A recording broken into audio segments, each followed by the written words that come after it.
Hey, T Sippers, good morning. Good early morning. I'm assuming everybody is asleep.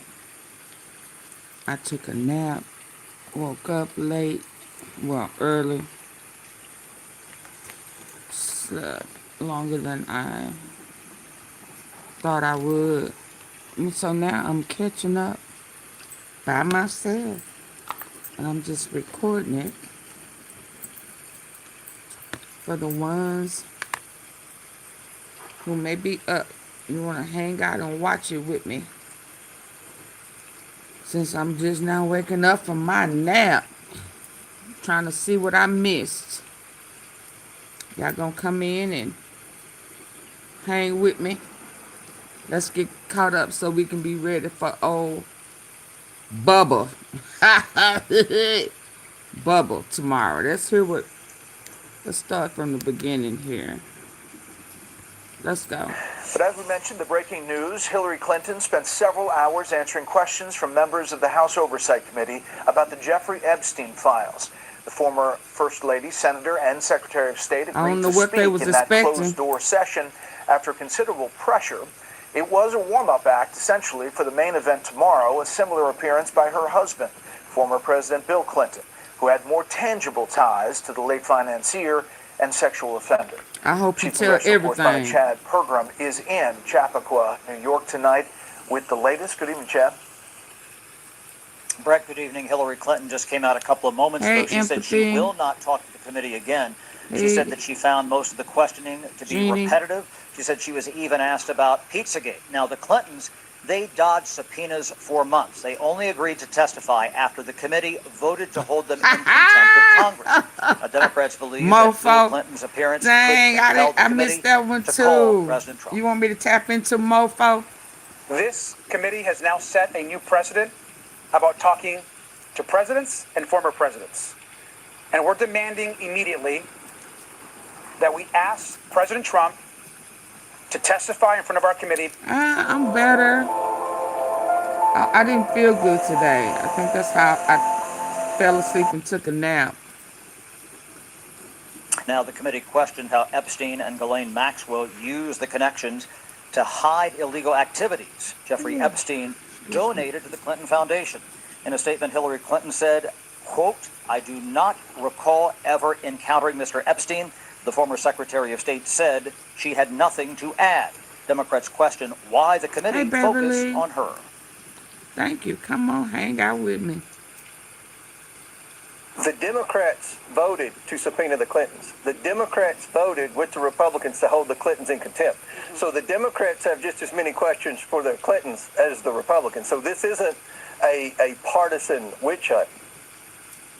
Oh, it is a witch hunt. Questions paused when Republican Lauren Boebert leaked a photo of the former First Lady in the deposition. I really admired her blue suit, so I wanted to capture that for everyone. Why did you send the picture? Why did you send the picture? Why not? Because it was against the rules. Commerce Secretary Howard Lutnick is mentioned in the files. Lutnick told lawmakers he did not have a relationship with Epstein, but he visited Epstein's island with his family.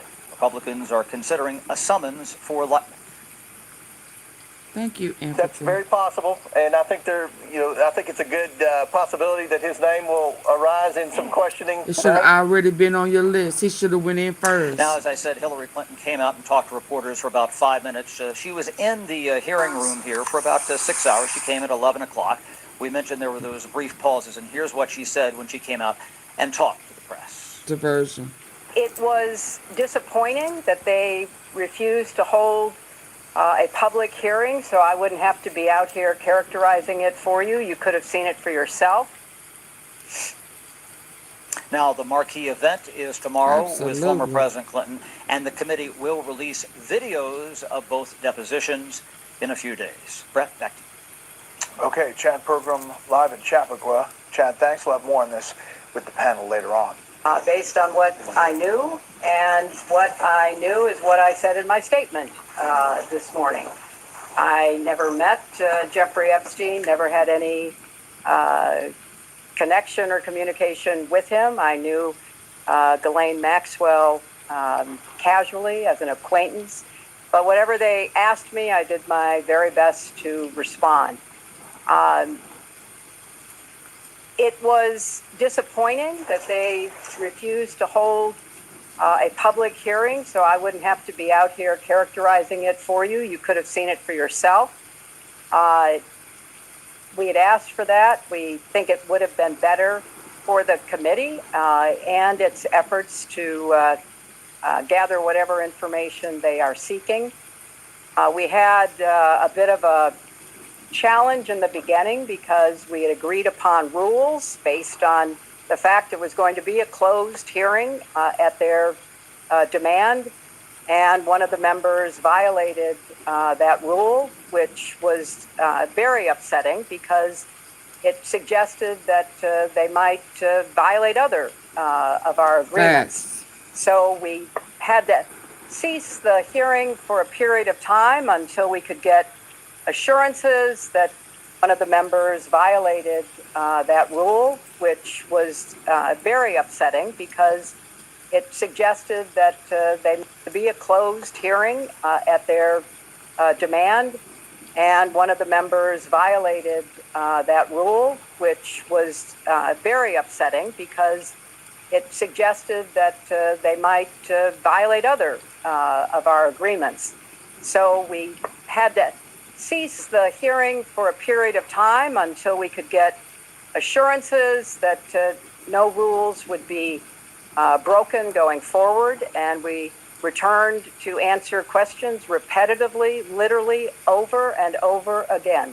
I don't know how many times I had to say I did not know Jeffrey Epstein. I never went to his island. I never went to his homes. I never went to his offices. So it's on the record numerous times.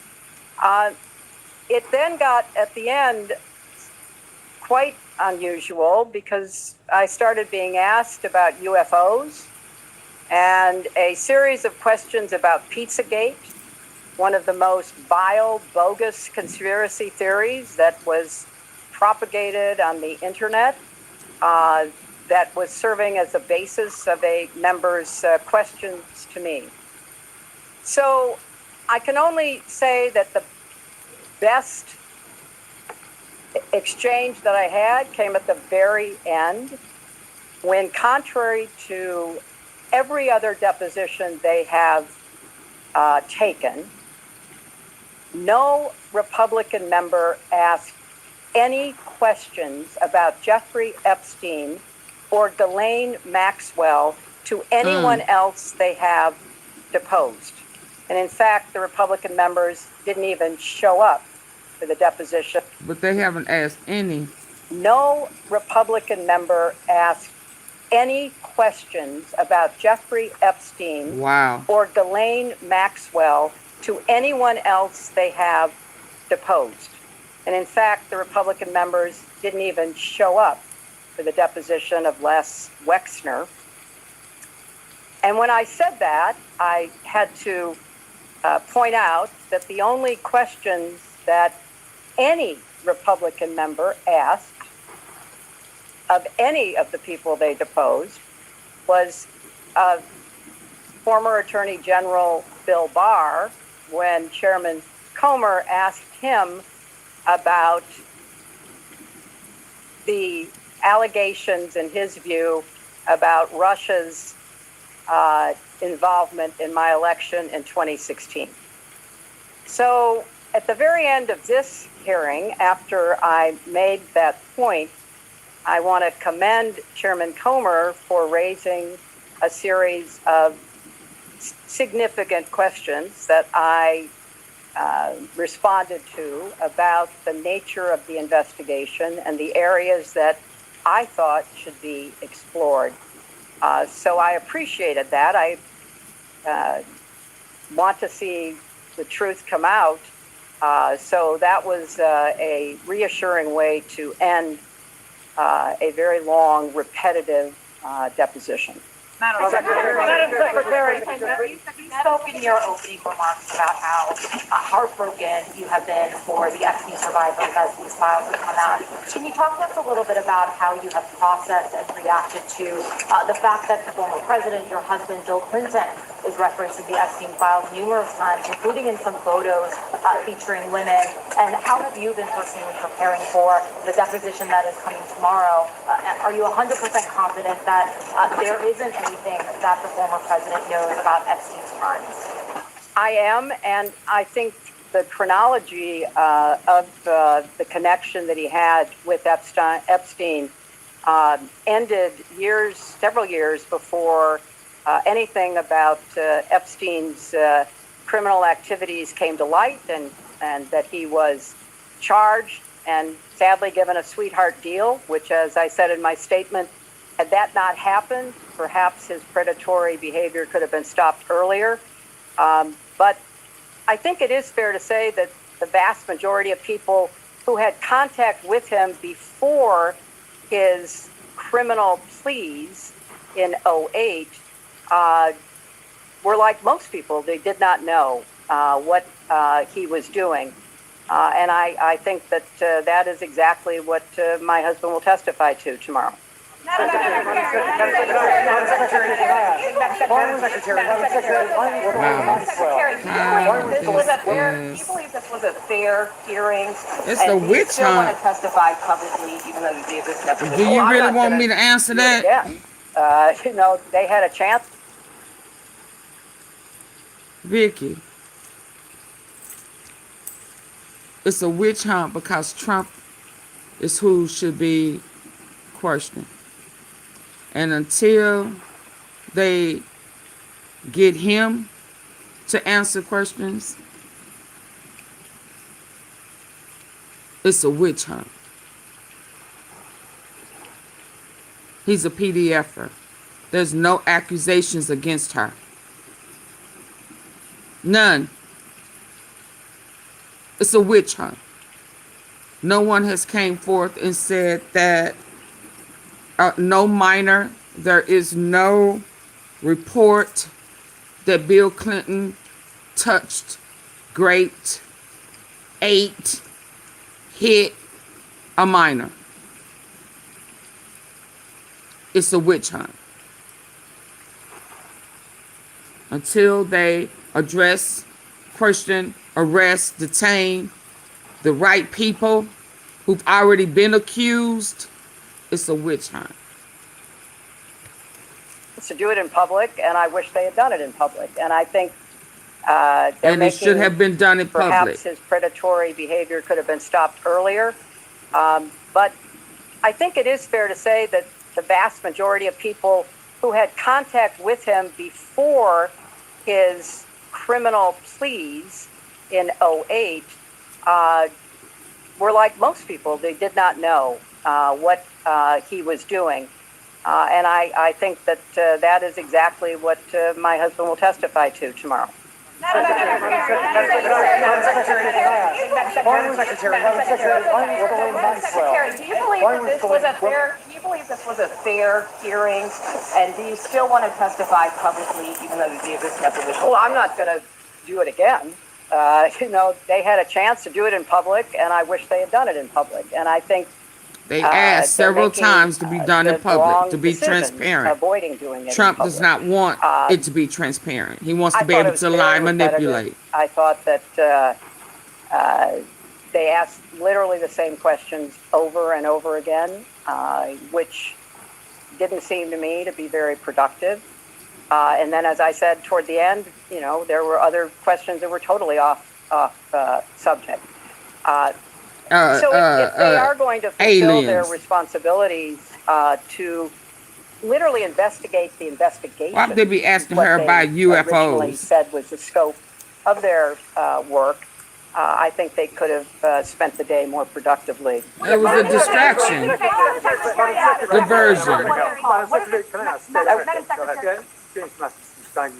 Can I ask, why was Owen Maxwell invited to the Dr. Chelsea Clinton? Why would they ask this lady about UFOs? She'd already been mentioned in a civil lawsuit by Virginia Giuffre before that. Jeffrey Epstein had already been convicted before that. She came as the plus one, the guest of someone who was invited. Thank you, everybody. Thank you all. All right, so after, oh wait, here's you coming back. Video will be out. I don't know when the transcript will be out. We've asked that they be out as quickly as possible, and then you can see everything. Thank you.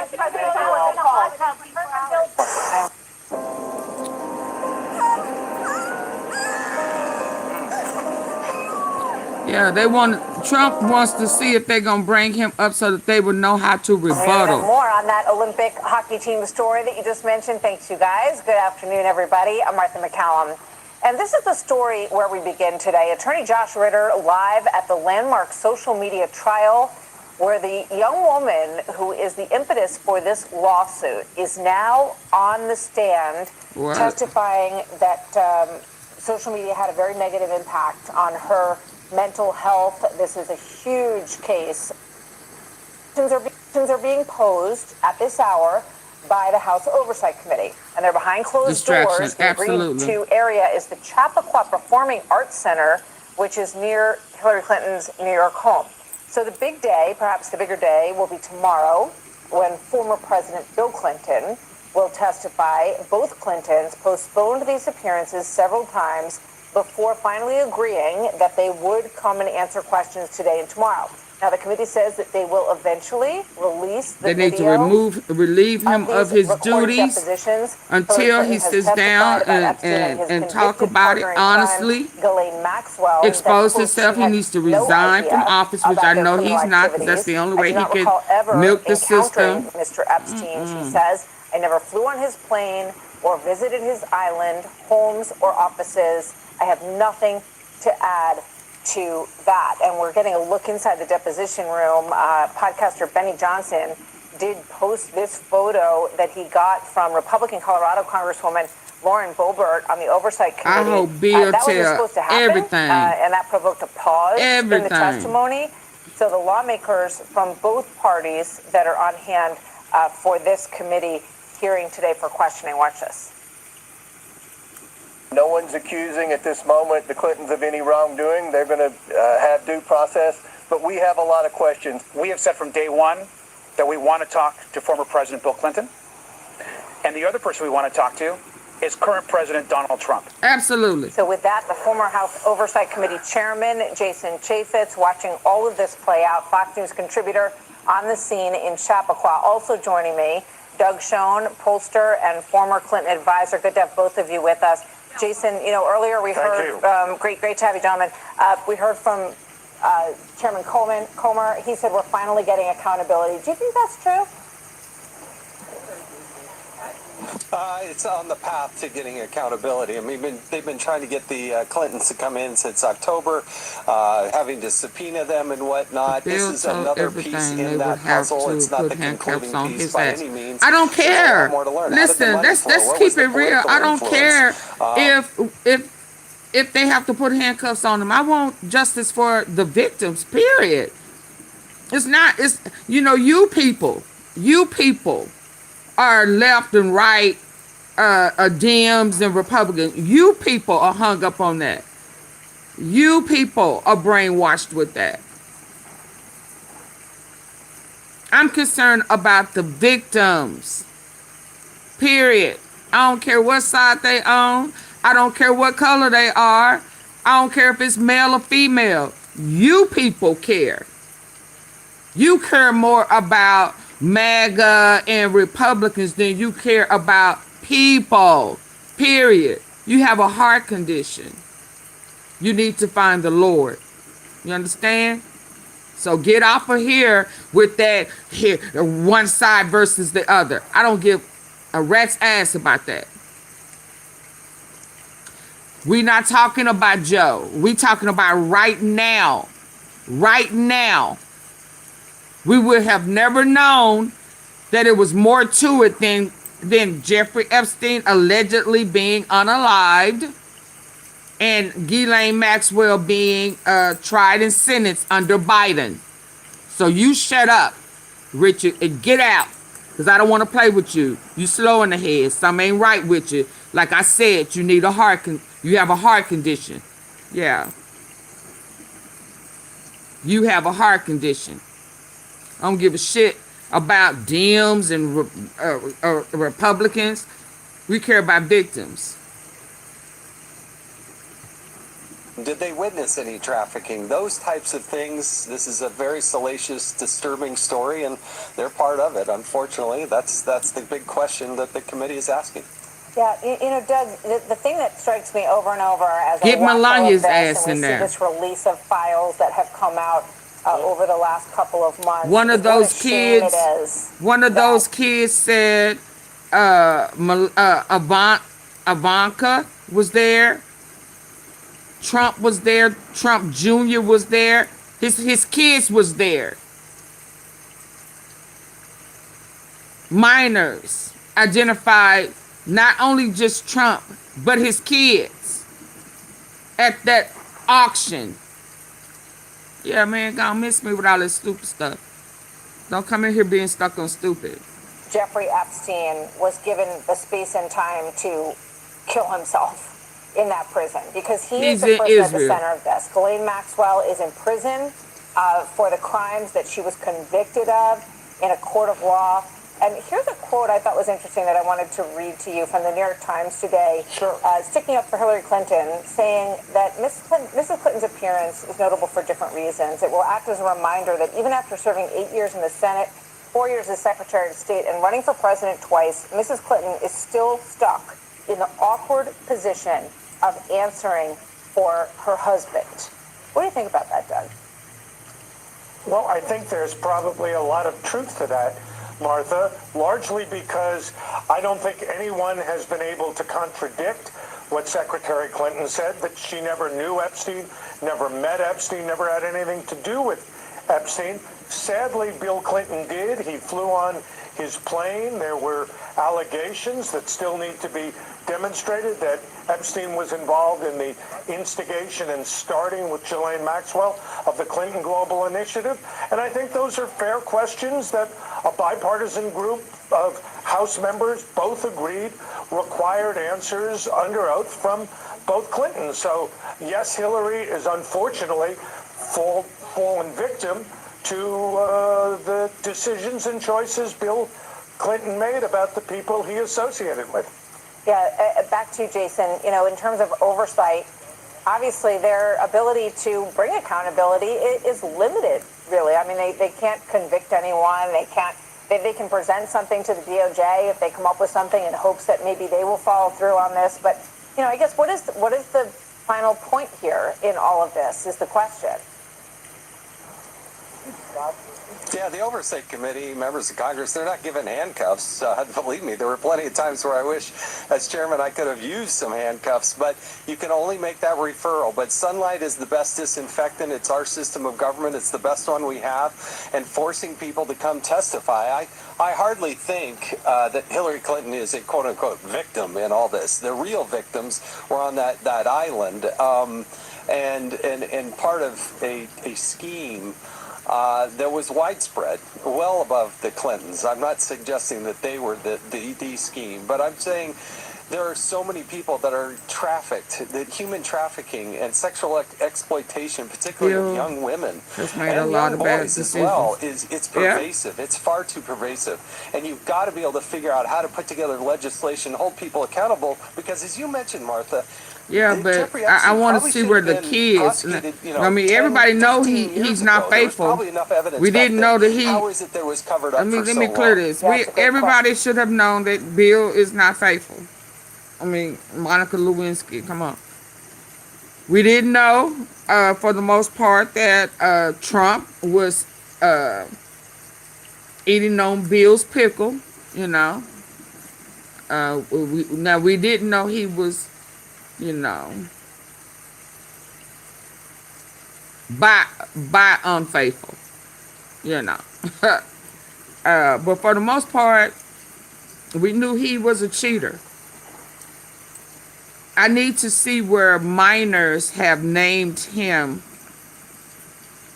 as someone who victimized them. He not on, you know, this is not a microscope of if he's a cheater or not. Now, when it came like to Sasha Riley, I think Sasha Riley, remember him, I think he said he don't remember. He did not say that Bill Clinton did anything to him. He named Jim Jordan. He named Andy Biggs. He remembers Clarence Thomas. What I'm looking for this not to be a witch hunt is for him to be in the Epstein files victimizing kids. That hasn't happened. So until then, it's a witch hunt.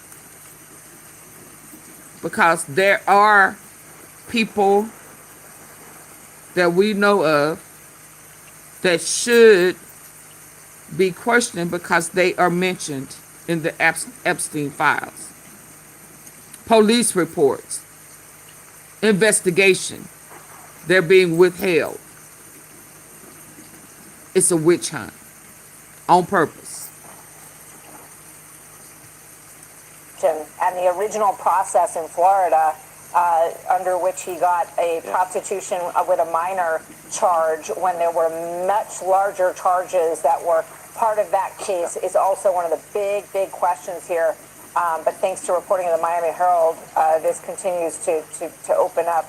And you're right, the victims here are these young women, many of them. And there's just one last thing I want to say here. There's a reason why you see posters all over every airport you go through, giving people a phone number to call if they're being trafficked, if they're being brought through that airport with someone who they make them walk with their head down and are being forced to be with. There's a reason for that. And so hopefully some good comes from this in terms of enlightening everybody on how horrific the trafficking situation is. Thanks to both of you. Jason Chaffetz, Doug Schoen. Thank you. Hope to see you again soon. Good afternoon and live from Texas. This is the Will Cain Show. Epstein, again. Everyone wants the files. Everyone wants the names. Everyone wants the answers. Left, right, online, on Capitol Hill. And today, Hillary Clinton is back in the headlines. Secretary Clinton sat for a closed-door deposition in Chappaqua, New York. Tomorrow, it's former President Bill Clinton. In her opening statement, Hillary Clinton said, "I do not recall ever encountering Mr. Epstein. I never flew on his plane or visited his island, homes, or offices." Now, Hillary may not, but Bill Clinton certainly did. There are flight logs. There are photos, events. So why was she even called? Maxwell, Hillary Clinton says she only met her a few times. Apparently one of those times included her daughter Chelsea Clinton's And just wedding. because she was at Chelsea's wedding don't mean that she invited her or interacted with her, especially if she was a guest of a guest. Who pays attention to guest of a guest? Nobody.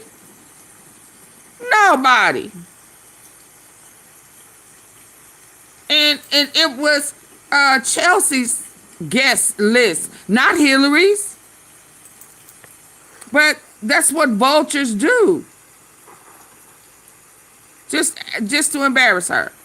Absolutely. And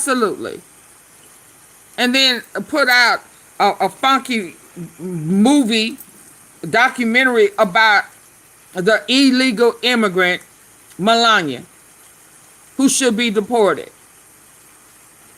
based on her husband, who is a birthright immigrant. Both of them, their whole family needs to be deported based on his guidelines. Stupid. It's craziest shit ever. Right there next to Chelsea. The New York Times calls this the latest stand by your man moment. And yes, we have seen this before. We've seen this movie. Hillary Clinton is, in fact, starting to sound like Tammy Wynette. Cut to 34 years later. She could be back on that couch, standing by her man. Yeah. But here's what's more interesting than Hillary, the sudden moral awakening of the left. You saw Pence at the State of the Union release the file. Yeah, release the files. In all caps, posted under every social media post. Someone right now on the internet is listening to this show and typing pedoprotector online. But weirdly, for 4 years, Democrats controlled the White House, the Senate, the House, the Department of Justice. Merrick Garland was the Attorney General.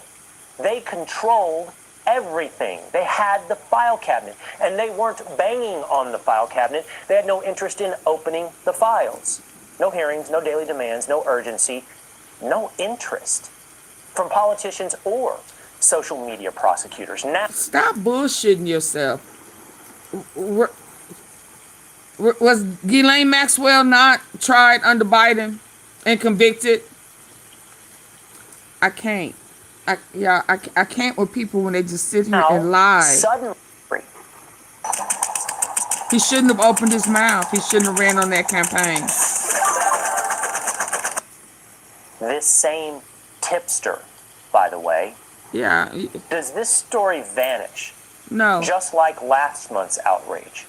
We know the answer. There's no real concern for the victims. There's no real interest in Epstein's backstory. There's no pursuit of the truth. How do I know?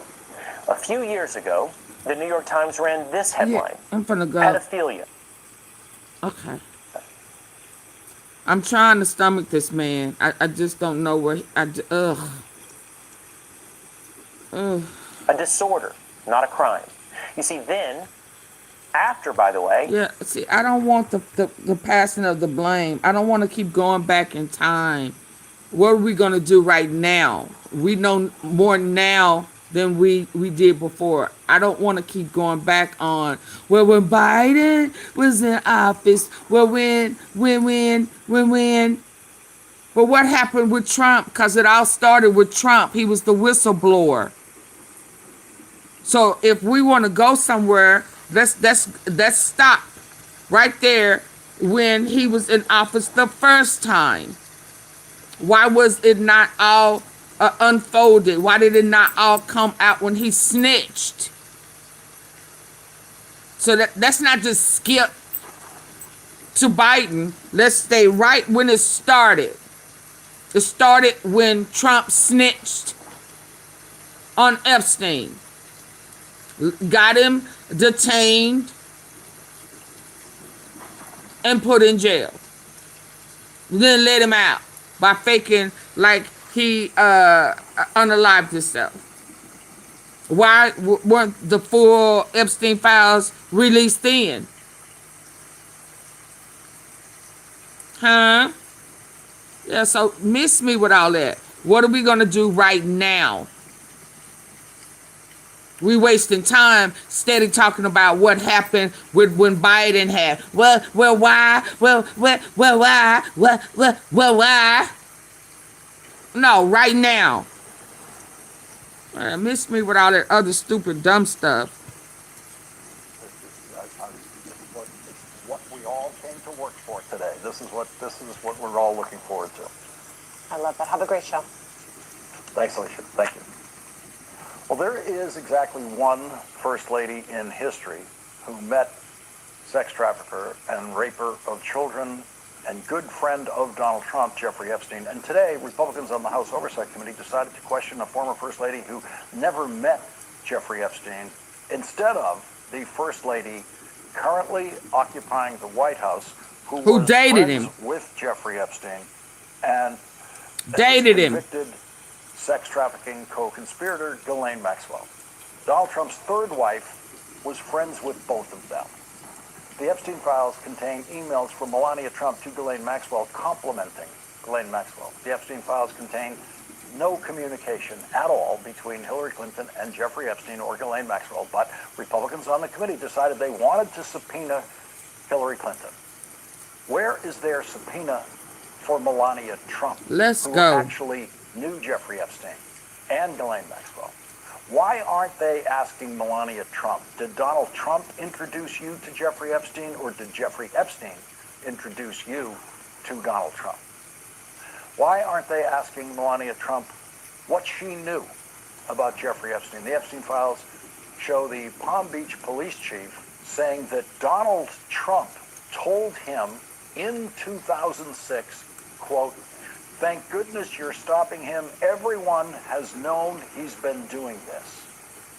If true, that would mean that Donald Trump's wife at that time, Melania Trump, knew he was doing this. She would be included in Donald Trump's term, everyone. Melania Trump might have no useful information to provide to the committee, but she did meet Jeffrey Epstein. She was friends with Jeffrey Epstein. She was friends with Ghislaine Maxwell. Dated him first. It's possible that she knew something. According to her husband, everyone knew.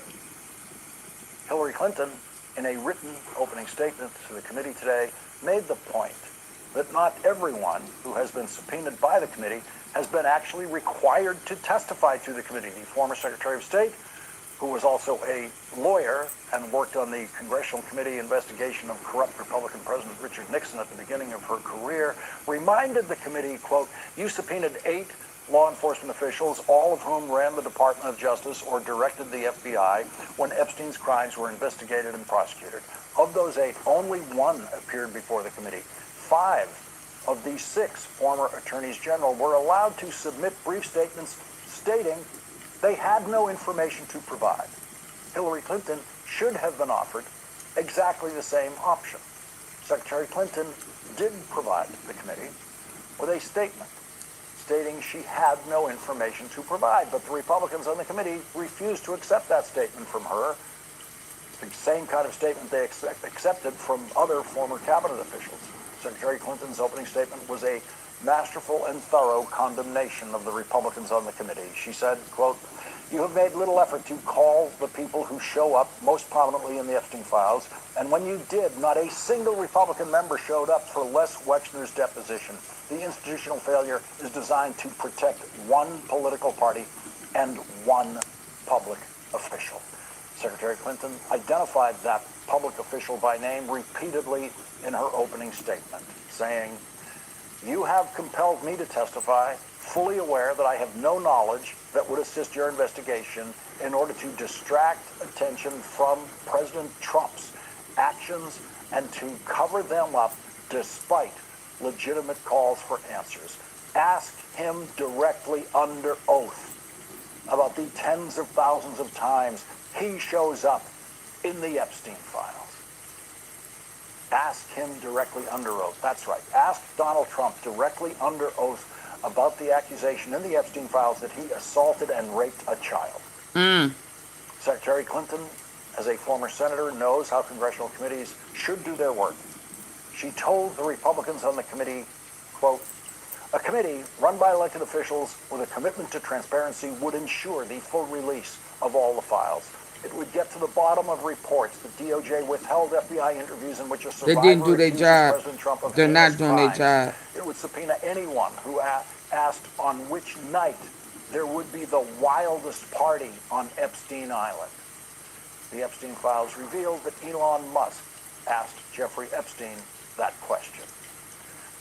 When are the Republicans going to subpoena Elon Musk and ask him if he ever went to the wildest party on Epstein Island? And ask him under oath. Make him answer that question under oath. And Secretary Clinton spoke authoritatively on the larger issue of sex trafficking, including the sex trafficking of children. She said, quote, "If you are new to this issue, let me tell you, Jeffrey Epstein was a heinous individual, but he's far from alone. This is not a one-off tabloid sensation or a political scandal. It's a global scourge with an unimaginable human toll. My work combating sex trafficking goes back to my days as First Lady. I worked to pass the first federal legislation against trafficking and was proud that my husband signed the Trafficking Victims Protection Act, which increased support for survivors and gave prosecutors better tools for going after traffickers." Let's hear from Melania Trump about what she has done in her position as First Lady about sex trafficking or anything else. Hillary Clinton described what she did as Secretary of State. "I oversaw nearly 170 anti-trafficking programs in 70 Who nations, already told on directly Trump pressed foreign empty? leaders to crack down on trafficking networks in their countries, Every year, we published a global report to shine a light on abuses. The findings of those reports triggered sanctions by countries failing to make progress, so they became a powerful diplomatic tool to drive concrete action. I insisted that the United States be included in the report for the first time ever in 2011 because we must hold ourselves not just to the same standard as the rest of the world, but to an even higher one. Sex trafficking and modern slavery should have no place in America, none. Infuriatingly, the Trump administration gutted the Trafficking in Persons Office at the State Department, cutting more than 70% of the career civil and foreign service experts who worked so hard to prevent trafficking crimes. The message from the Trump administration to the American people and the world could not be clearer. Combating human trafficking is no longer an American priority under the Trump White House. That is a tragedy. It's a scandal. It deserves vigorous investigation and oversight. A committee endeavoring to stop human trafficking would seek to understand what specific steps are needed to fix a system that allowed Epstein to get away with his crimes in 2008. It would demand that Secretary Rubio and Attorney General Bundy testify about why this administration is abandoning survivors and playing into the hands of traffickers. It would put forth legislation to provide more resources and force this administration to act. But that's not happening. Donald Trump, who was called a pedophile protector by an auto worker at a Ford factory, is running an administration that has eliminated the jobs of most of the people who were working every day to prevent sex trafficking crimes. The people who were working to stop the next Jeffrey Epstein. Donald Trump fired them. Every last one of them. We all know that in Washington, the rules don't apply to Republicans. Republicans continue to find ways to shock by breaking rules that have never been broken before. Today it was Republican Lauren Boebert's turn to do something that has never been done before and is, and always has been, completely against the rules. Lauren Boebert took a photograph of Secretary Clinton during the deposition and immediately released it publicly to a Trump-supporting media clown. Secretary Clinton had every right, as soon as that happened, to leave the deposition, to just walk out. The Republicans would have no ability at all to prevent Secretary Clinton from leaving the deposition after one of their members violated the then they would have rules been of that saying, deposition and the she rules left of because every she was congressional aborted. committee procedure in the history of Congress. Secretary Clinton, upon learning of the violation, decided not to leave, but instead told the chairman that the news media should now be allowed in the room to cover her testimony now that the Republicans have broken the seal of that room.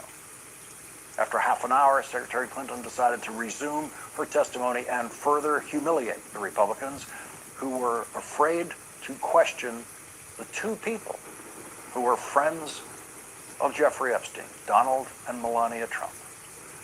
Secretary Clinton spoke to reporters after the deposition, which was held near her home in Chappaqua, New York.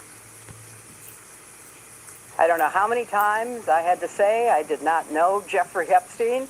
I never went to his island. I never went to his homes. I never went to his offices. So it's on the record numerous times. It then got, at the end, quite unusual. UFOs. I started being asked about UFOs and a series of questions about Witchhunt. One of the most vile, bogus conspiracy theories that was propagated on the internet, that was serving as the basis of a member's questions to me.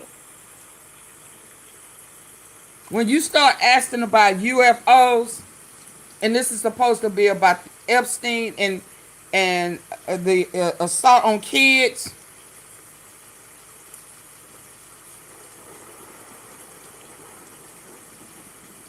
and you're asking about UFOs, aliens, did the aliens do it?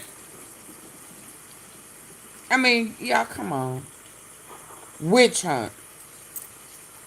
And here's what some of the Democrats in the deposition had to say.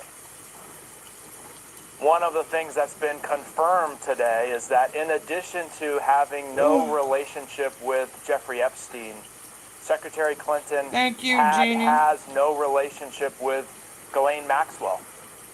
But there are important questions we should be asking the Trump administration about Ghislaine Maxwell.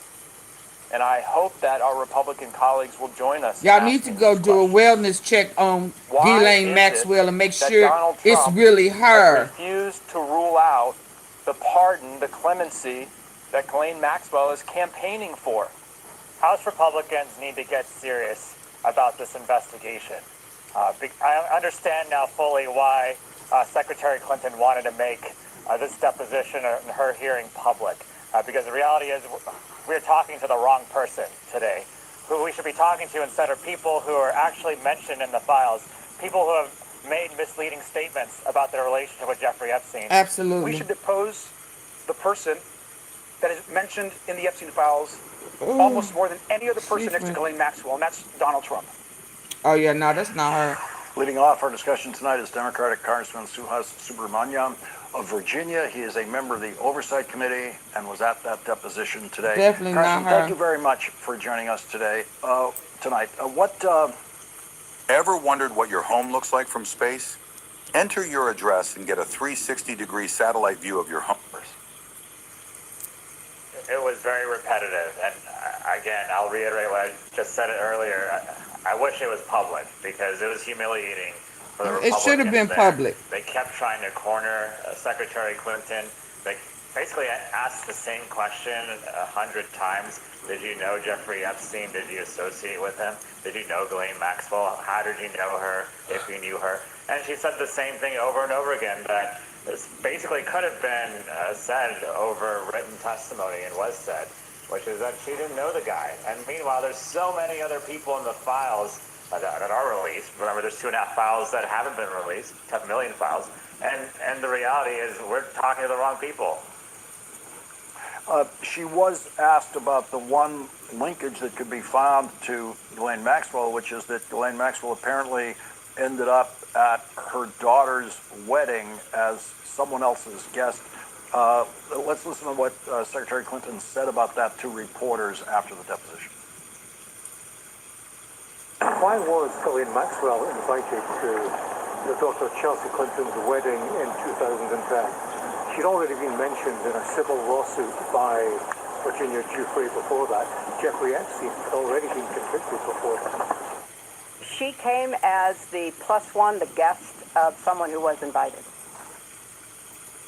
The +1 from hell. We've all seen that at weddings and other functions where someone shows up with the inappropriate escort. I understand now fully why Secretary... Leading off our discussion tonight is Democratic Congressman Suhas Subramaniam of Virginia. He is a member for the event. I assume Republicans kept going over and over on that point? Absolutely. And in the end, as Secretary Clinton mentioned, they started asking about UFOs and Pizzagate. And they were even, by the end of the deposition, asking for advice on how to move for the event.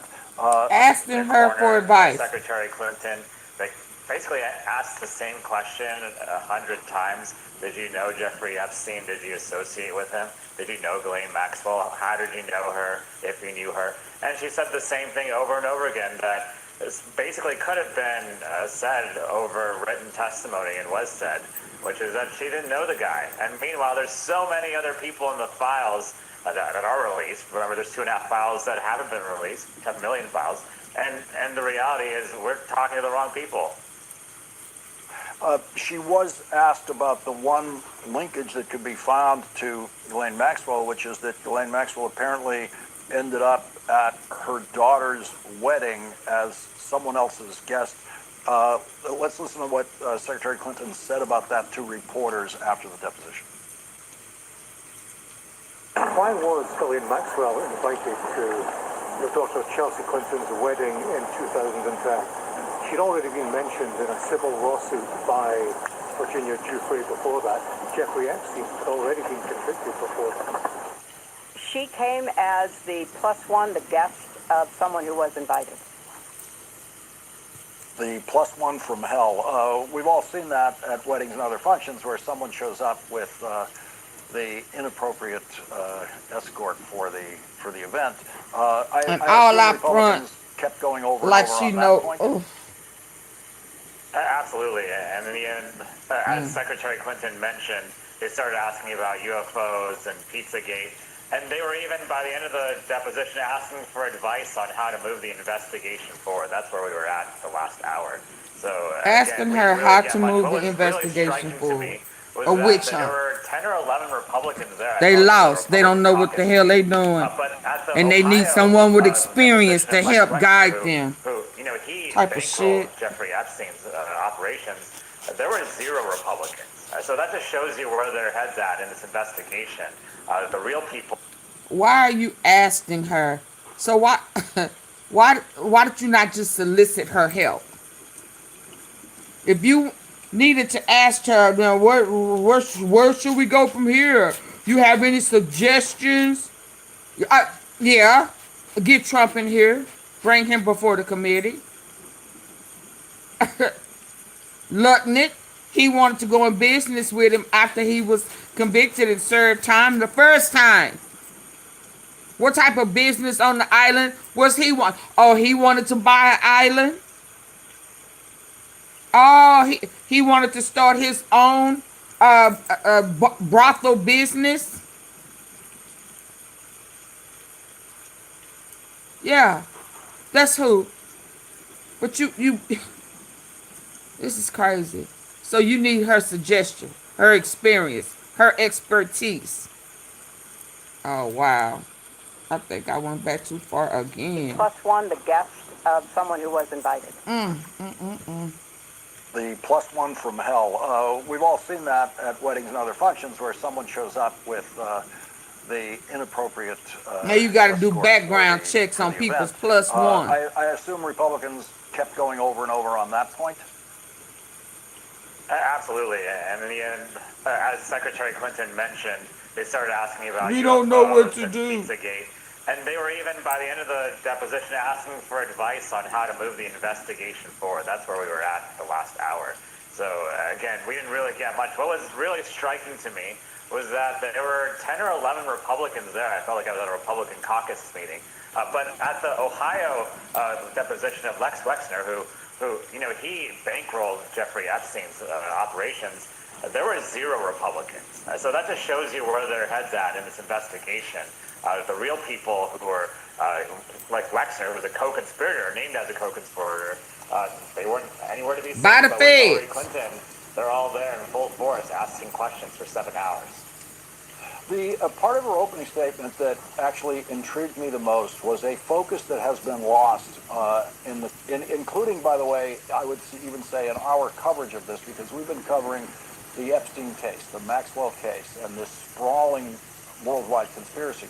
But Secretary Clinton brought our focus to the worldwide problem, which she addressed both as First Lady and, even more importantly, as Secretary of State, and the work she described there, which not a single Republican on that committee is familiar with, and not one of them cared about when Donald Trump dismantled it. Yeah, she talked about that extensively. And one of the interesting things she's brought up is that the Republicans have cut funding to actually go after human trafficking here and around the world. And now there's less prosecutors to go after the perpetrators of these terrible crimes. So what is this investigation really about? Is this about going after Democrats, as Republicans kind of see it? Or is this about actually protecting women and standing up to the perpetrators so that this never happens again? Congressman Suhas Subramaniam, thank you very much for joining us tonight. Really appreciate it. Thank you. And coming up, our next guest has issued a report showing how Donald Trump's federal invasion forces that attacked Minneapolis now seem to be preparing for a war. Senator Adam Schiff joins us next. A war. Armed for Violence. That's the title of the report released by Democratic Senator Adam Schiff. It is a new 33-page report revealing that in the last year, Donald Trump has committed at least $144 million to purchase large quantities of weapons and munitions for ICE and Customs and Border Protection. AR-style rifles, tasers, tear gas, other lethal weapons. Senator Schiff's report says In just 1 year, ICE's spending commitments on weapons, ammunition, and accessories surged fourfold, over 360% when compared to ICE's contracts in 2024. In 2025, CBP's contracts for weapons, ammunition, and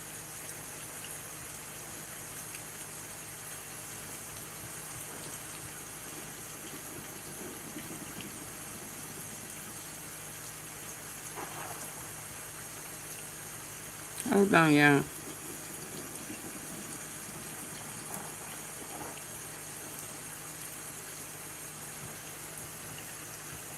Good evening, everyone, and welcome to the weeknight. I'm Simone Sanders Townsend with Alicia Menendez and Michael Steele. Breaking tonight, the House Oversight Committee just finished deposing Hillary Clinton on the Epstein scandal. And Democrats are making clear Trump should be the next person deposed. Two members of the Oversight Committee will join us very soon. Then the Justice Department now backtracking on those missing Epstein files, which may include interviews with a Trump accuser. And more breaking news as MS Now learns Kash Patel just fired more FBI staff. And later, stunning reporting from MS Now on the president's attempts to rig the midterms. His plans so outrageous, even his legal counsel says they will not work. We begin tonight with breaking news. The House Oversight Committee has just finished deposing former Secretary of State Hillary Clinton. Clinton has repeatedly maintained that she has no information involving the criminal activities of Jeffrey Epstein and Ghislaine Maxwell. Here's how she described today's questioning just a short time ago. I don't know how many times I had to say I did not know Jeffrey Epstein. I never went to his island. I never went to his homes. I never went to his offices. So it's on the record numerous times. Clinton says that by the end of the day, Republicans were asking about UFOs and Pizzagate.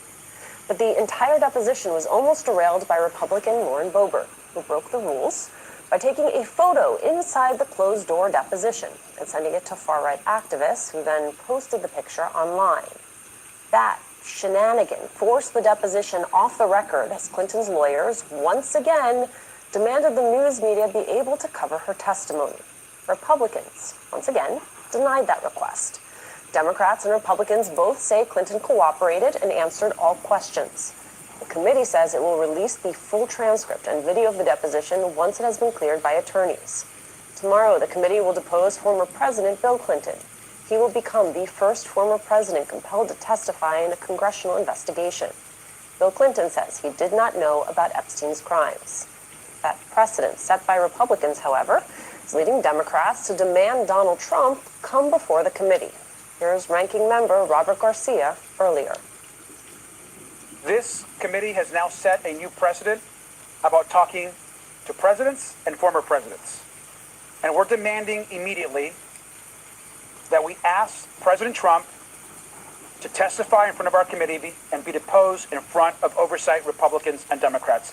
And that should happen immediately. He is the person that appears almost more than anyone else in the committee, and it needs to happen right now.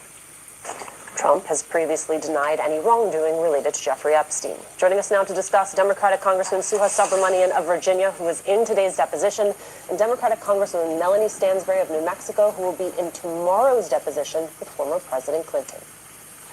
Greetings to you both. Secretary Clinton had a statement that she put out tonight. I think we have sound from her. Let's play it, and I have something to say on the other side. I want to commend Chairman Comer for raising a series of significant questions that I responded to about the nature of the investigation and the areas that I thought should be explored. So I appreciated that. I want to see the truth come out. So that was a reassuring way to end a very long, repetitive deposition. Now, let me just say, that seemed like a very gracious statement. Congresswoman Stansbury, a woman is being forced to testify about the crimes of men who are not being forced to testify. Help me understand what is going on here. Well, I think that is at the heart of so much of this trial, going back to the early 2000s, when not only did Jeffrey Epstein not get prosecuted by the federal government, but they were actually investigating young women and girls who he raped and trying to put them on the stand to discredit them. But fast forward, the only woman who has been prosecuted in this crime is his co-conspirator, Ghislaine Maxwell. And one of the things that's very peculiar in this case, I went back to look at the unredacted files this week, is that the vast majority of co-conspirators that were investigated were the women who groomed and assisted in Jeffrey Epstein's crimes. But none of the male perpetrators who committed crimes of rape and sexual abuse, including potentially the president, who is accused in the files, have been called to testify and to account for what happened. And obviously, this is a systemic representation of what happens in society. Blame the victims. You know, I want to stay on that point, Congressman, because Subramanian, because Hillary Clinton, in her written opening statement, made that point to some degree, and I want to read it, and then I have, like my friend Simone, a thought that I want to share. Quote, "You have made little effort to call the people who show up most prominently in the Epstein files. You have compelled me to testify, fully aware that I have no knowledge that would assist your investigation, in order to distract from President Trump's actions and to cover them up despite legitimate calls for answer." Congressman, both you and Congresswoman Stansbury have been accused of Trump derangement syndrome over the last number of years. But that pales, my friend, that pales in comparison to Republicans' Clinton derangement syndrome, which is over 35 years old. This story, going after Hillary Clinton, there's a room in a basement somewhere in which it's like elixirs. They just mix whatever we can to come after her when they know that she had nothing, no connection, all the evidence points in that direction. So the fact that she states this up front, the fact that, as was just noted, you have women are the ones who are being called to testify. Women are the ones who are trying to get answers. The men are sitting back going, hubbard, I don't know, right? Mm-hmm. What does that tell you about where this ultimately goes? Because, at the end of the day, tomorrow they'll get Bill Clinton. What the Republicans are doing is they're laying down traps that they don't even realize they're laying down, because at some point the table turns here. And when you're sitting there with subpoena power, this is a very different conversation than the one we're having now. So if I'm Republicans, I'm like, you know what? Let's get this ish out of the way and clean up on aisle 9 through 27 and get ready for the 28 elections, because 26 is done. Yeah, I sat through those almost 7 hours today where they basically asked her the same questions over and over again. And look at what Secretary Clinton just said. She said by the end of the entire day, they were asking her for advice on how to move the investigation forward. Why are we having her in the first place when there's so many names in the files? And she said over and over again, I've never even met the guy. We have all these people who are doing business with him, who are associated with him, who have pictures with other victims next to them. Why was Hillary Clinton the focus of our investigation at all to begin with? And so it's just, I think it really backfired on them. It was really an embarrassment. I'm looking forward to seeing the transcript come out. She also said that they were asking her questions about UFOs and Pizzagate and things that had nothing to do with this. And so they just really fell flat today, and it was a total embarrassment. Congresswoman Stansbury, tomorrow the attention turns to former President Bill Clinton. What is it you want to know from him? And do you think that tomorrow's deposition will in any way mirror today's? It's hard to say. I think it was very obvious walking into the deposition today that Hillary Clinton was not a person of interest in the Epstein case and that this was politically motivated. On the other hand, we know that Bill Clinton was a friend of Jeffrey Epstein's, though he claims that he was not. There's many statements that show that survivors claimed that they witnessed him at Epstein's house and various private properties. He traveled to Africa with Jeffrey Epstein in the presence of survivors. And so we have some very serious questions of the former president about what he knew, why he continued to associate with Epstein, and what he may have observed. But I want to make a distinction that there is no evidence of a crime being committed by him, whereas, by contrast, the President of the United States right now is accused by a credible witness for whom the FBI took sworn statements of rape of her as she was a minor, and the DOJ has actively removed those files from their website and refused to release them. So this is a very different situation, but they are both very serious inquisitions that we're doing right now to investigate what happened. Our colleague Ali Vitale asked Chairman Comer this morning about the potential for Secretary Lutnick to testify. Congressman, take a listen to this. In the spirit of bipartisanship, would you then ask the Commerce Secretary Howard Lutnick to come testify? It seems like he has some information. That's very possible. Howard Lutnick, can we hear from him? Can we? The First Lady, can we hear from Melania Trump? She's in a lot of pictures with Jeffrey Epstein. Maybe there's some questions for her. She seemed to actually know him. Help me understand. What? Do they think we're stupid? I think they do. Yeah, I mean, right? Because Howard Donald Lutnick, Trump. Yeah, they hope that you are. Go ahead, Congressman. Please go. Oh, yeah. Howard Lutnick was doing business with him, and he's lied about his association with Jeffrey Epstein, right? What a contrast compared to Hillary Clinton. Why is Hillary Clinton the secretary being in question when Howard Lutnick has gone scot-free? And then President Trump again. We want both of them to come and testify before us because if you want to actually get to the answers of what's going on, you'll get to the real people, no matter how rich and powerful they are, right? Including in the administration. But Republicans in the committee keep blocking and tackling for them. But I think they're seeing that they're in a corner right now and they have nowhere to run at this point. Congressman Stansbury, just a moment ago, in talking about Hillary and Bill Clinton, I noted your tone changed just slightly when referencing Bill Clinton and his interview tomorrow, because as you laid out, would then go on to say, there are photos of him, there's a friendship here, there are things there that raises the level of questioning or the bar that he's going to have to meet tomorrow in questioning by both Republicans and Democrats. Could Bill Clinton wind up having a former Prince Andrew moment, as we recall infamously from his interview when asked, his answers just made it worse?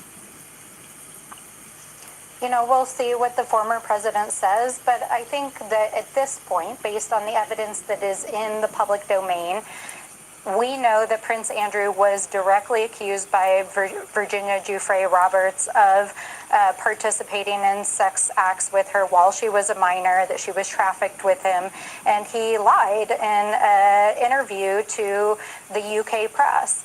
So there is not, as far as I have seen in the files, any known accusations against Clinton in the Epstein files, but I think there's a broader question about the culture that enabled Jeffrey Epstein to continue to operate and to continue to do what he was doing, and the rich and powerful people, including a former president and others who look the other way. And so I think it's important that we ask these questions. Congressman Subramanian, I want to underline something, which is Hillary Clinton wanted to do this deposition in public. Comer refused. Now that you've actually sat through the deposition, do you think there would have been value to the public if this had been televised, if this had been public? Oh, I think it would have been tremendously valuable. And at one point when one of the members took that picture, she was trying to force the committee to allow the press to come inside and videotape the rest. I wish they would have been able to do that. They would have seen her run circles around the Republicans on the committee who were trying to ask her questions over and over again about where the answer was no, right? They tried to trap her, and she clearly had no association with Jeffrey Epstein. So I think it would have been great to have this in public, and if a witness is willing to come and testify time public with us, we should allow them to do that. I think there's tremendous value to the public and to the American people and to everyone, including our committee and our investigation, to have these in public. I guess, well, a quick follow-up to that then. Do you think Lauren Boebert there should be some ramifications for her? Should she be censured? Should she be barred from tomorrow's deposition? Well, I think she was able to come back today, based on my understanding. So we'll see. I'll leave that up to the committee to decide. I mean, I think if people are repeat offenders, for instance, I think they should be reprimanded in some way. Congressman Suhas Subramaniam, Congresswoman Melanie Stansbury, thank you both so much for joining us on a very busy news day. Stay with us. We're going to continue our coverage of the Hillary Clinton deposition in just a moment with Mary McCord. We're also following more breaking news as MS Now confirms Kash Patel just fired several more FBI officials today. We got the details when the weeknight returns. As we follow the breaking news on the Hillary Clinton deposition, we have an update on another Epstein-related scandal. The Trump Justice Department has just announced it will review whether any Epstein records were improperly withheld from Congress in defiance of the Epstein Files Transparency Act. Now, to be clear, they would be the ones that would have withheld them, but I guess that's another story. This follows MS Now reporting that the department withheld materials reflecting FBI interviews with a woman who accused Trump of sexually abusing her when she was a minor. Trump has denied all wrongdoing. And also breaking moments ago, more chaos at the Justice Department. MS Now has just confirmed that FBI Director Kash Patel fired yet another FBI agent and another FBI staff member who worked on Trump's classified documents investigation. That is according to two people familiar with the firings. Joining us now is former Assistant Attorney General for National Security at the Justice Department, Mary McCord.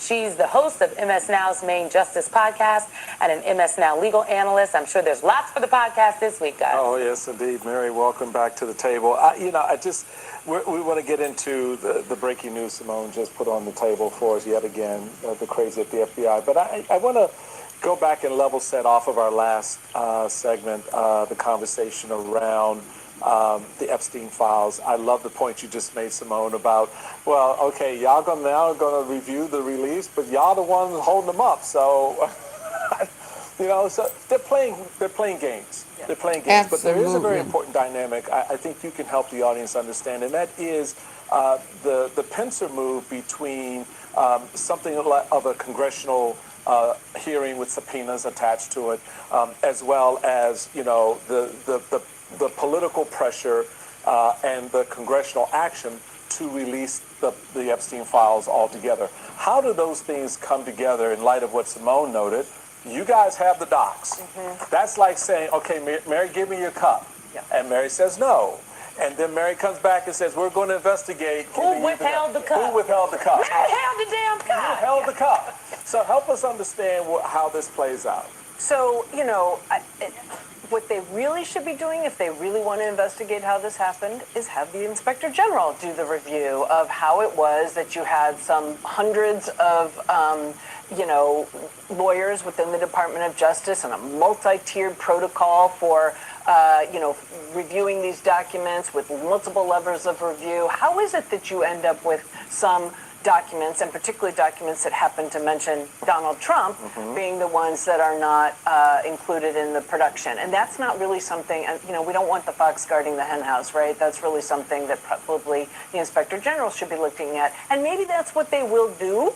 That's just not what they said so far. Meanwhile, Congress is trying to get to the bottom of it too. And maybe if they, again, put this to the Inspector General to investigate, Congress might at least feel a little bit. Well, I don't know why the Inspector General couldn't review this, just like the Inspector General has reviewed things like... No, but I'm saying, could Congress bring that... Could certainly request it. Request it? Sure, yeah. Then wouldn't have to... It's not a binding request, right. But I think that's something I think we probably will hear Congress suggesting. I'm curious, Mary, sort of about the mechanisms available to Congress here for procuring these files. I want you to take a listen to something that Congressman Thomas Massie said, sort of airing his frustration with DOJ. Take a listen. Epstein Files Transparency Act requires the DOJ and the FBI to disclose to us Their internal memos and emails about how they made those decisions, whether to prosecute or not prosecute. Yet they have not delivered those memos. And we still don't have the memos and documents and emails from 2008 to explain why Jeffrey Epstein was given such a light sentence. Okay, so there's the Epstein Files Transparency Act, and we talk a lot about that, but there's also the subpoena that was issued last summer, which is really the stronger mechanism for forcing DOJ to release these files.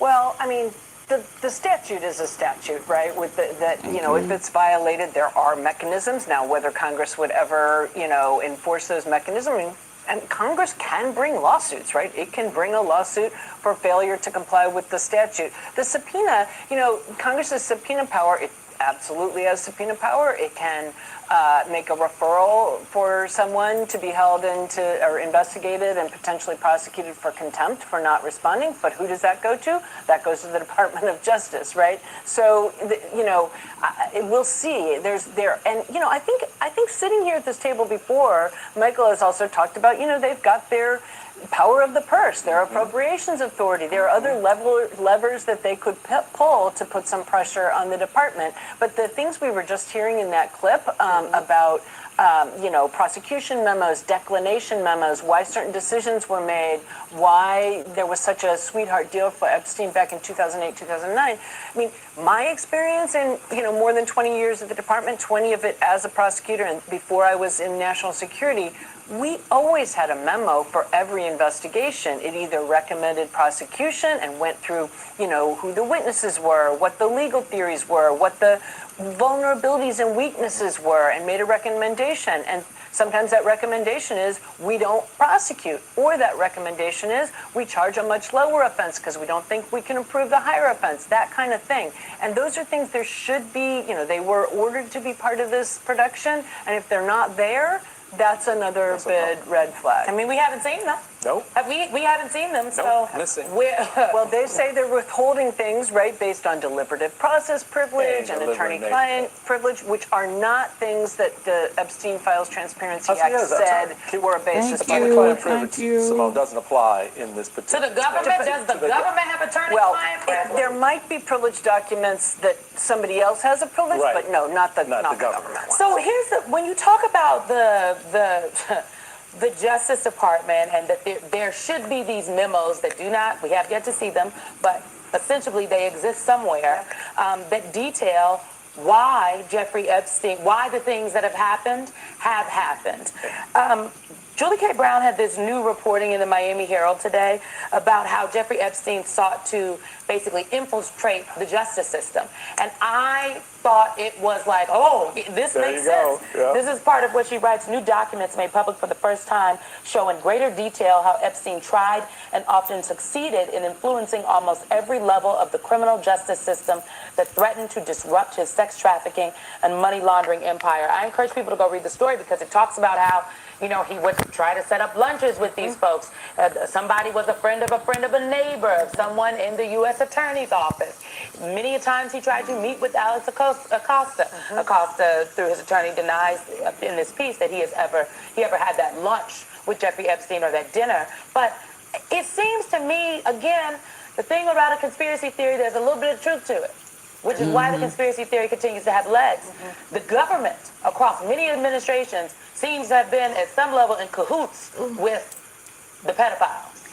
Well, you know, absolutely. Just Jeffrey Epstein, remarkable, his connections and networking to people around the world, as we've now seen, right? So it's should be no surprise that he would pull, you know, every string he had, every contact, every networked person he has to try to help himself when it comes to both of these investigations, as well as helping, you know, his girlfriend, Ghislaine Maxwell. So, you know, given what we've seen about, look how far-reaching this is, that's pretty to be expected, I think.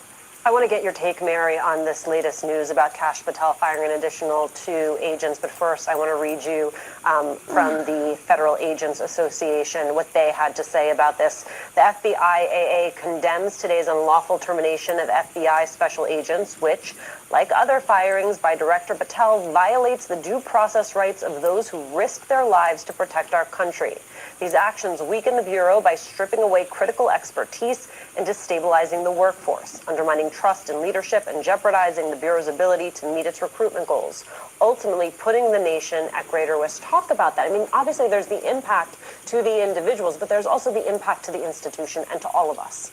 And this on top of many, many other firings and people being forced out, some of the people with the most experience. Now, I don't know the names or the status of the particular agents and staff who were fired today by Kash Patel, but undoubtedly if they were working on such a sensitive case like the Mar-a-Lago, classified information case, they definitely would have been experienced agents and people who could be trusted to take on such a high profile and sensitive matter. And so, yes, I mean, adding to all the other people who are gone, we are losing out. And remember, this was a case about national defense information, which means the agents on it were agents that probably had, and I know some of them did have many, many years of experience doing counterintelligence work, right? They know about our foreign adversaries. They know the significance and importance of the types of information that was found at Mar-a-Lago, and that is really critical to our national security. We also probably talked to Kash Patel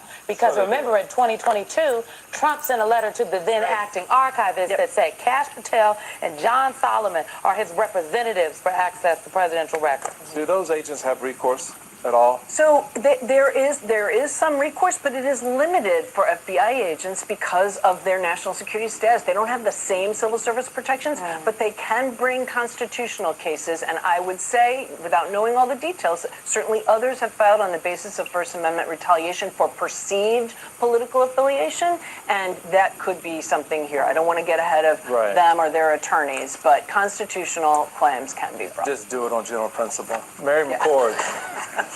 Thank you so much for being with us tonight. After the break, folks, fresh reporting from our MS Now colleagues. Donald Trump is considering an executive order that would give him unilateral, hear the word, unilateral power to change the way you vote. We're going to talk he's trying hard to read it. Unilaterally rewrite election rules ahead of the midterms, according to brand new reporting from MS Now's Vaughn Hilliard and Jake Traylor. A senior White House official tells MS Now that Trump has directed the White House counsel to explore an executive order requiring proof of citizenship to register to vote, as well as photo ID at polling places nationwide. This despite his own lawyers warning such a move could face legal challenges. Meanwhile, the Washington Post also reports pro-Trump activists are circulating a draft executive order claiming China interfered in the 2020 election as a basis to declare a national emergency and expand presidential control over voting in 2026.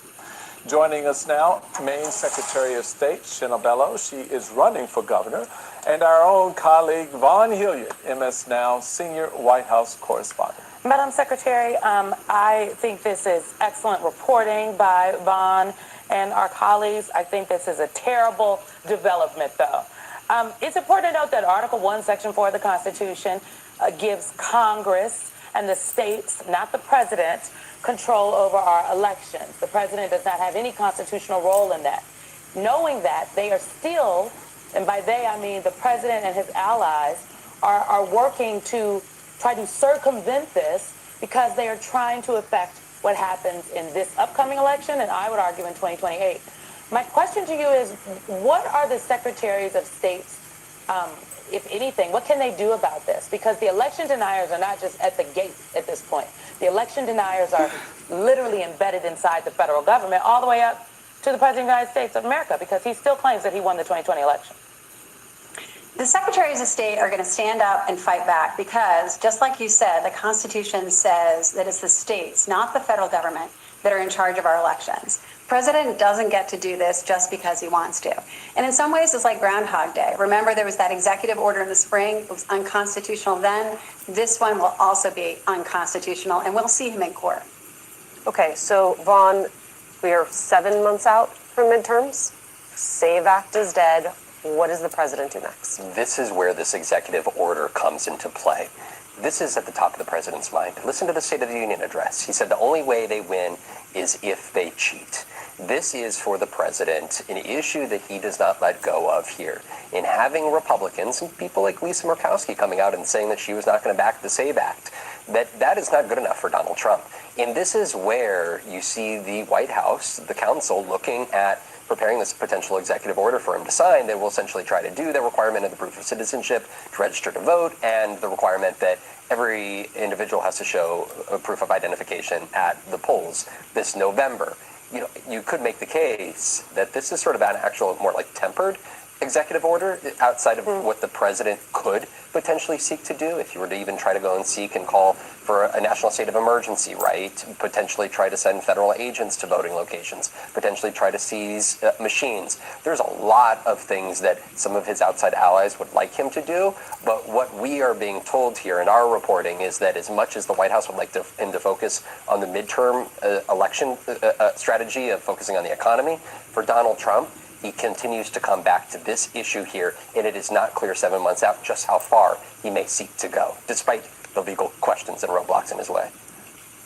Madam Secretary, I want to quote you, if you will, for a moment, because I think you put your finger on at least from a feeling you had in a conversation with that the state elections chiefs had regarding the participation of ICE at our voting booths locations this November. You noted, it was noted in the press, Maine Secretary of State Shinna Bellows, a Democrat, left the call with more questions than answers. She said federal officials declined to answer specific questions about the SAVE Act and would not publicly affirm that states, not the federal government, hold constitutional authority over elections. So take your feeling, because I know you not just the feeling, but what you heard, and you now juxtapose it against what we are hearing today, that there's a cabal of election deniers working for Donald Trump to put in place an executive order that basically strips away the rights you have and the responsibilities you have as a state official charged with guarding and protecting and executing elections in your state, that they're going to now come in and do it anyway. Because here's the deal. I don't care what you heard on the call. You know what? To be honest, it doesn't matter what these people are saying. Because come this November, stuff will just happen. This will be, we're going to do it and beg for forgiveness later. We're doing all this pretending now that we're going to sort of talk this extreme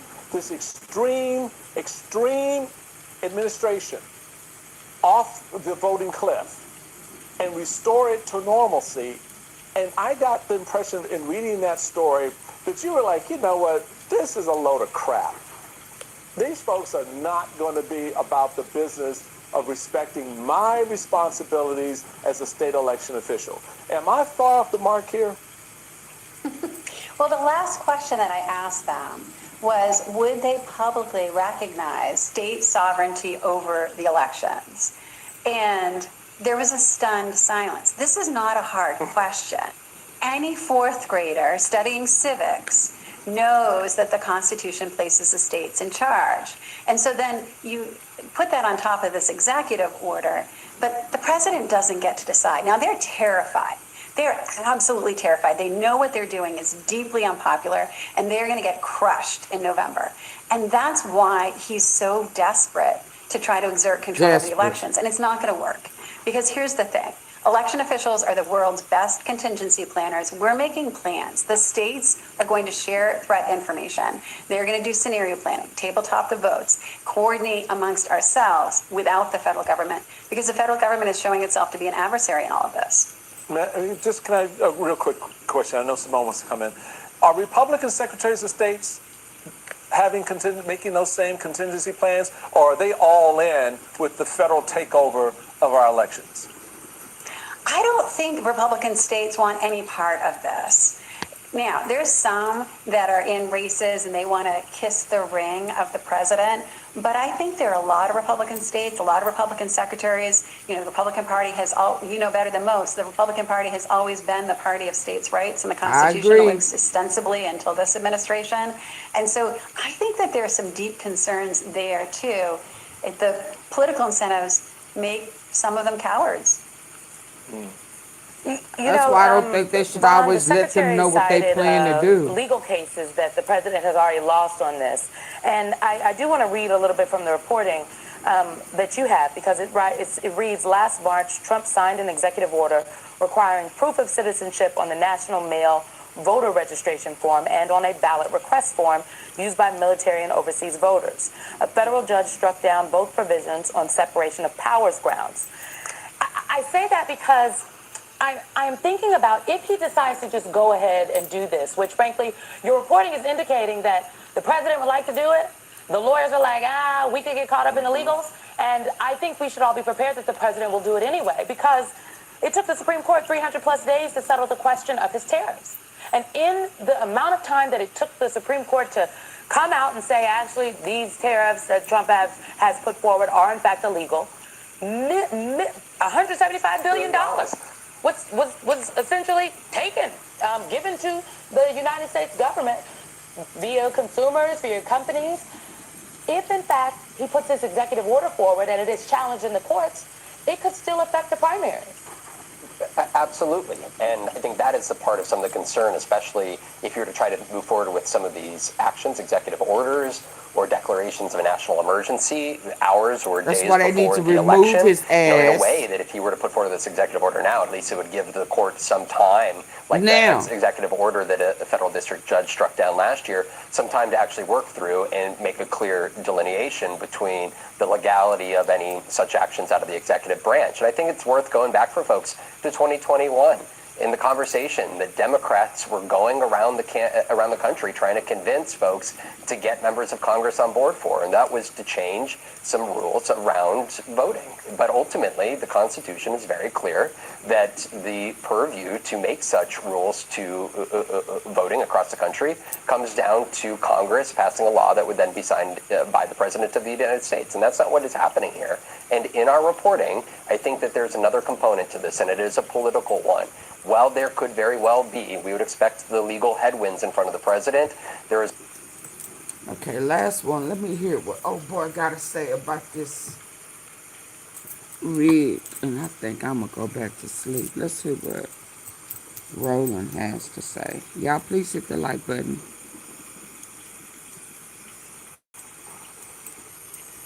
Who tried to call me?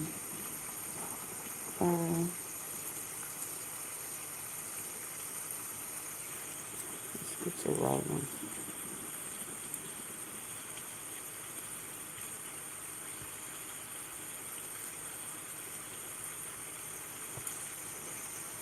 Talked about election interference, and Donald Trump and his minions were going to do all they could to steal the election. For the last 6 years, all Donald Trump has done is complain about the 2020 election, saying that it was stolen. Now, keep in mind, other Republicans ran and won. Democrats ran and won, but somehow he was the only person who was impacted by the election. All he has done is yell, rig, rig, rig. Now what we have are some 17 individuals who are now coming forward to claim that China interfered in the 2020 election. So as a result, Donald Trump should receive emergency powers to increase executive oversight of the 2026 midterm election. They literally are saying that Trump could use the National Emergencies Act to intervene in state-led voting procedures. They argue these drastic measures are necessary to ensure what they call election integrity. Constitutional experts warn that such an action would face immediate and serious challenges in the federal court system. But these folks, they do not care. They are scared to death. Donald Trump said to Republicans last month that you guys got to hold onto the House. If you don't, they're going to impeach me for a third time. He is scared to death of being impeached. Well, if you didn't do anything wrong, why are you scared to get impeached? because you know you've done some corrupt things since you've been in power. And so that's what we have going on here. My panel, Dr. Greg Carr, Department of Afro-American Studies, Howard University out of Washington, D.C. Reese Colbert hosts the Reese Colbert Show on Sirius XM Radio out of Washington, D.C. as well. Glad to have both of you here. Greg, listen, you went to law school, you understand the law, and these folks are down and dirty, they're nasty, they're despicable, and what they are trying to do, this action right here, is all about how can they steal the midterms. He's scared to lose the House and lose the Senate because then he can't pass anything if Democrats control one or both of those chambers. If Democrats control the Senate, they then determine his nominees getting approved. They determine if there's even going to be hearings for federal judges and Supreme Court judges. And so to have 17 of his supporters now floating the possibility of taking over the election, it shows you how desperate and corrupt these people are. Yes, sir. Absolutely.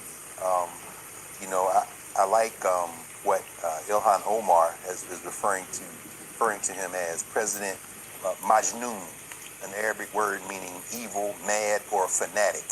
But as you say, I'm looking at the Democracy Now! Report that just dropped a few minutes ago, and he's got all these election deniers in place. This guy, Peter Tickman, who was the attorney for Tina Peters, who we remember, of course, in Colorado, who was trying to throw out the vote, and she's serving a 9-year sentence. He's the one saying, they're going to try to evoke, as you said, the National Emergencies Act and the International Emergency Economic Powers Act.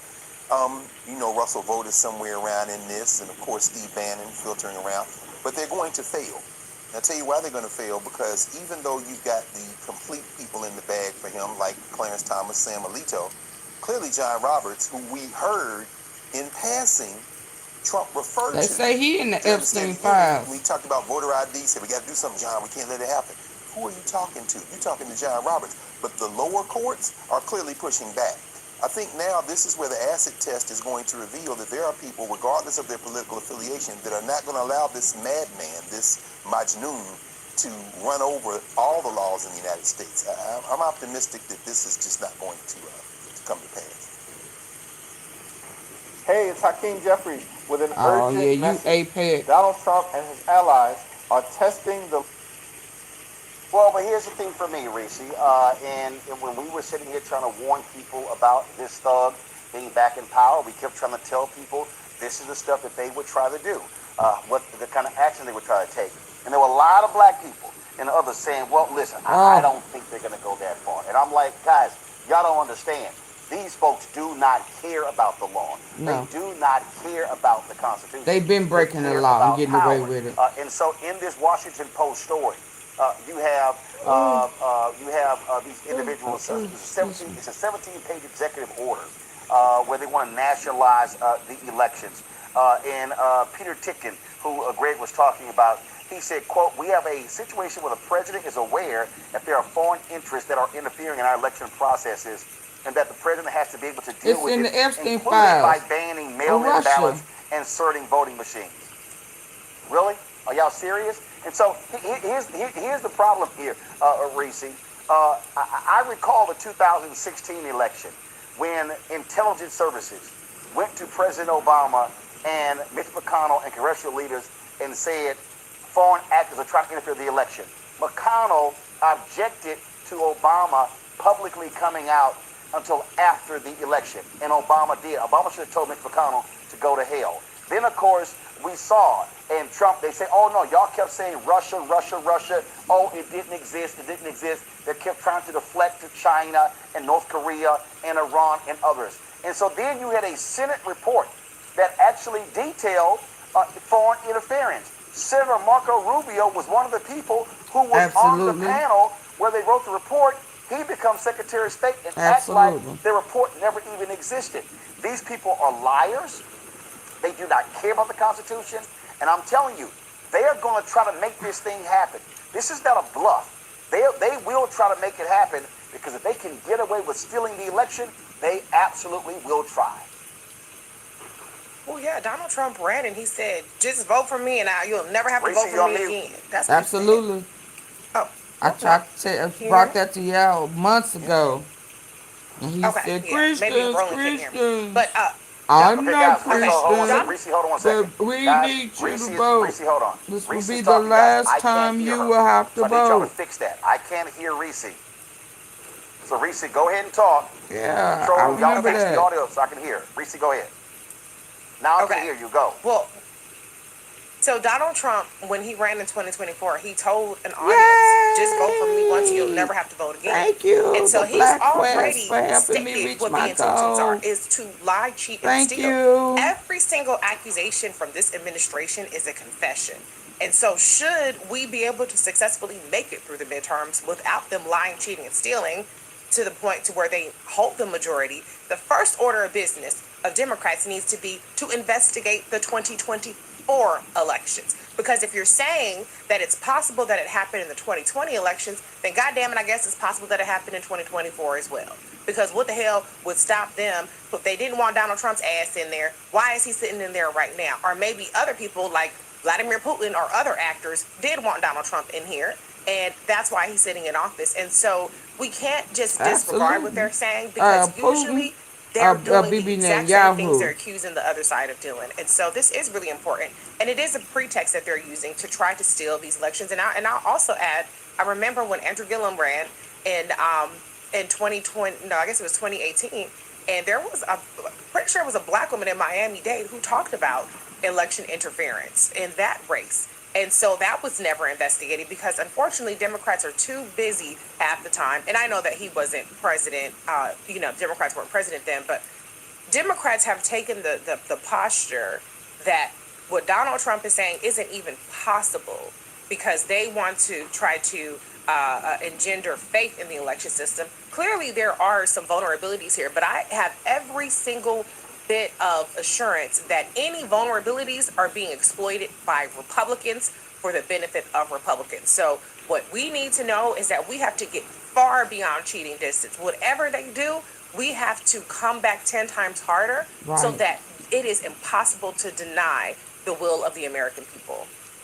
You gotta go a different route this time. Absolutely. I mean, what has to happen, Greg, I think about the movie Remember the Titans, when it said, Herman, leave no doubt. I mean, we have to, what we were, who did we have on the show the other day?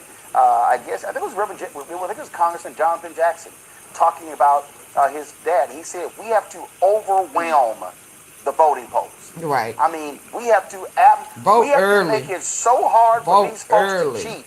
They'd be like, damn, we're going to have to flip 100, 200, 300,000 votes. We got to put pressure on these folks. And this is no moment for people to sit out. I mean, we say this all the time. I've been seeing these videos of some of these Simple Simons talking about, I didn't vote for Kamala Harris. I didn't vote for Trump because I didn't hear an agenda on police brutality. Yeah. That's a lie. Oh my God. Like they gonna follow that. That's a lie. And I'm telling you, what these people want to do, they want to steal it. This Cali decision, we're going to talk coming up next, what's happening in Mississippi.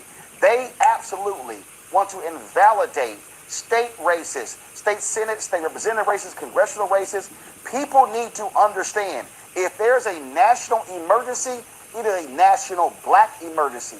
Black people need to understand that there is an all-out assault to completely roll us back to pre-1964 Civil Rights Act, 65 Voting Rights Act, 68 Fair Housing Act days. Making and America if these great Republicans again had their is way, making they America would undo, slaves we already know they're again. trying to challenge the 14th Amendment. They will undo the 3 Reconstruction Amendments that were passed by the radical Republicans. You're absolutely right, Roland. Of course, there are unintended consequences. There always are unintended consequences. In this case, the Constitution is crystal clear. He don't follow the it President though. of the United States has no authority to interfere in federal elections at the state level. We know, of course, that this draft executive order, which has been kicked around since maybe July, according to this early reporting, we know that it does not have the force of law. It can be ignored. The Colorado Attorney General has already said we will fight them, but it's really almost not necessary to fight them in court because the courts have shown very clearly that they have rejected similar attempts. There's no statutory authority. There's just no way for them to do it. If, however, to your point, they do not only attempt this, but figure out how to bring it off, then of course the other prong becomes the prong that we should already, and Reese, you've already said it, we should already be practicing, which is to literally overwhelm them. As for the chattering class, the talking heads, the YouTubians, and others who are talking silly, maybe they're on the payroll, maybe they're not, the bottom line is this: we will overwhelm you as well. And in overwhelming you, we will use you as the barometer through which we show other black people and everyone else that this is what weaponized ignorance looks like. We're not going to debate you. We're not going to show you the other side. We're simply going to say you are a tool of white supremacy. And people are going to lose friendships. Well, guess what? Your political backs need to be broken. The unintended consequence, however, is let's just say that they succeed on all fronts. And this looks more like Turkey, or this looks more like Iran or somewhere where there are elections, but one candidate wins 90% of the vote, and white supremacy reigns. Well, you know what comes next? Look at American history. There will be a fight. The only question becomes, you want to do it in the ballot box, or do you want to do it in the street? But either way, this white supremacy is on its last legs, and it's behaving that way. They're desperate, and it's showing. Okay, I'm gonna go to Hey guys, sleep it's too. John This is Ossoff it. in Georgia, and before Thank you you. skip this ad, Have some good Donald night. Trump just came to Georgia. Now, what? Yeah, this is it for Yeah, me. they're absolutely But can I just say, desperate, because, yeah, go ahead. Oh, I was just going to say, to your point, Dr. Carr, Democratic governors and AGs should be coming out and saying, this is not worth the toilet paper I wipe my ass on, and we will not, under any circumstances, comply with it. That's right. Fuck suing. Fuck going to court. You ain't got to go to court. It's illegal. And so, at a certain point, we have to get to the point where we, as the Democrats that are in charge, just absolutely refuse to comply with illegal orders. That's right. The same way that businesses don't comply when Donald Trump says you can't buy houses, or you can't, or what did he said he was going to do an executive order over interest rates. The same way that everybody else ignores Donald Trump's dumb ass when he puts these toothless executive orders out. I would like to start seeing some Democrats do the same as well. It don't always have to come to a lawsuit. Why don't we try that? Why don't we try forcing the administration to sue you into complying with something that's illegal, as opposed to complying with it and then suing them so that you don't have to comply? That's right. Yeah, I think right now, I dare say, to your point, Democratic governors, Democratic attorney generals, Democratic election officials, county commissioners, there should be an all-out assault of hell no. Hell no, we will fight you to the end if you're trying to pull this here. They have to raise the bar, turn this thing into a major thing, because see, again, what Trump likes to do is he wants to throw 3 or 4 or 5 different things. Oh, we're going to attack Iran. They're going to slip this in, and this, and this. And national media, national white media is so stupid. They don't know how to do more than 2 or 3 damn stories at one time. And so they get stuck on it. And see, also, national white media sees this as a game. Oh, they really not going to do that. They really not going to go. No, hell no. Every single time they've done that by saying, no, they really not going to do anything like that, they do it. Every single time. And this right here, they called it. Steve Bannon, after they lost in 2020, Steve Bannon and Greg said, we're going to put our people in the local state boards, local county boards of elections and the state boards of elections, and we're going to take over the system. That's what folks don't understand. And so they are going to try this. Yeah. They are going to try this. And what I'm saying to our people, I mean, I saw this, Terrence Woodbury came out with this survey talking about how young black men really don't see what's happening with Trump as somehow impacting their life. I'm telling you right now, young black men, y'all are wrong. Y'all are wrong. And look, by saying, well, I'm not really feeling it, let me be real clear. It's a lot of stuff that you say you ain't feeling that's actually hitting you, because, see, you have been anesthetized by what's going on. Oh, it's going to hit you. Yeah. I'm telling everybody watching right now, absolutely. When this right-wing, and they're not going to be prepared for it. Supreme Court rules for the state of rules in the and they're going to think, well, I have rights. No, you don't. Those racists in Louisiana who lost before, like in the 2nd District, when they ruled that race cannot be considered in the creation of districts, oh, trust me, you're about to see the loss of black political power. You're going to see it happen. And you know what you're going to end up seeing? You're going to see the budgetary impacts of those black folks not being in power. You're going to see the impact in education. Oh, you're going to see it. And so I need this generation, Greg, to wake their asses up out of this stupor and to understand. Like I was just sitting here. The Houston Chronicle had some video, and the video said 4 black women from Houston discussed the 2026 election fatigue and the frustration of being the backbone of a Democratic Party that seldom rewards their loyalty. Listen, I feel folk on all that. This ain't no time for no damn fatigue. No. And I'm tired because there way too many ancestors were also tired. Absolutely. But we need to really understand. We are sounding this alarm for a reason. What these white supremacists want to lock in is absolutely Jim Crow 2.0. Absolutely. That's absolutely right. And they don't know let's nothing just be about very it. clear. There's a difference between power and the law, as you've said. And we have to be very clear about this. White commercial news entertainment media should be at this point completely ignored with only one exception, and that is reporting on factual events. Everything else, interpretation, ignore it. Again, this station here, young people, if you got young people in your family, sit them down in front of this station and let's do that. Because we know that when we engage with our young people, they will respond.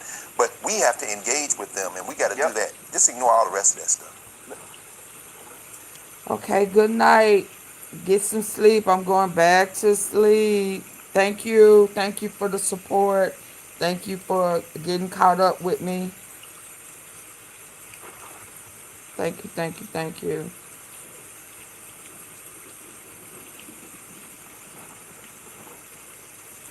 I'll be ready for Bill.